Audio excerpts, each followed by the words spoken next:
So Wes, you've been in the job very nearly a year. Yep. What have you achieved? Well, we're off to a decent start, I think. NHS waiting lists are coming down. We're recruiting more GPs. We are investing heavily in NHS services, beginning, I think, to make the changes that we promised in our manifesto. But I probably wouldn't put it stronger than that at this stage. I mean, I'd say we're off to a decent start. Lots done in 10 months, but so much more to do. And, you know, I'm always conscious if I'm sort of saying things like, well, NHS waiting lists are coming down. Well, that's great. The waiting lists are over 200,000 shorter now than they were before. There's still 7 million people on a waiting list. 1,500 GPs recruited that wouldn't have been if I hadn't made the decisions I did. But people are still struggling to get a GP appointment. So I'm always want to report back on what we're doing so that people are reassured that things are beginning to move in the right direction, but also really conscious of not wanting to overclaim, sound complacent, because for all the things we have done, there is still so much more to do. How about for people with Parkinson's? You came onto the podcast and you made some very specific promises. Thousands and thousands new appointments for people specifically with Parkinson's or a neurological disorder.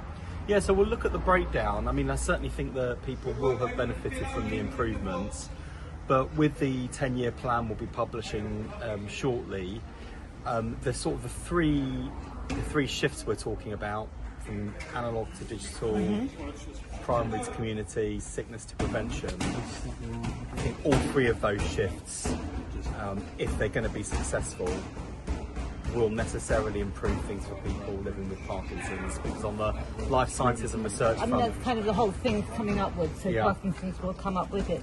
Is there any specific emphasis on Parkinson's, or not particularly really at the end of the day?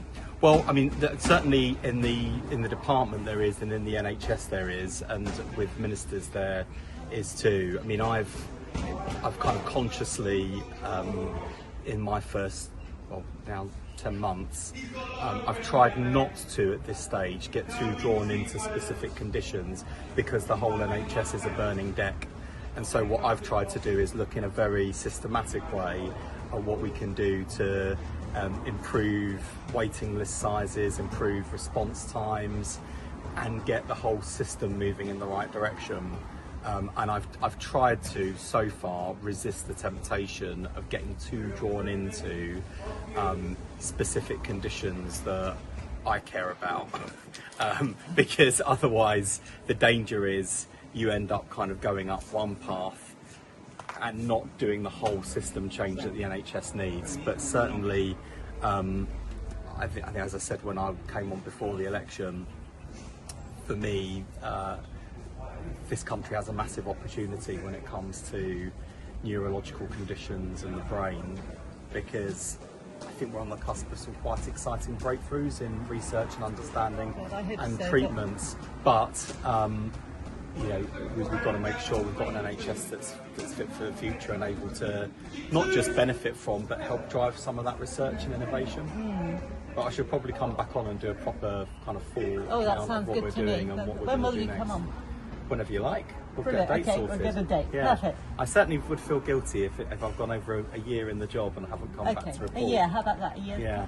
Okay, perfect. 2 months time then, yeah? Yeah, because it's about sort of this time I came up. All right, you got me. Lovely. Thank you.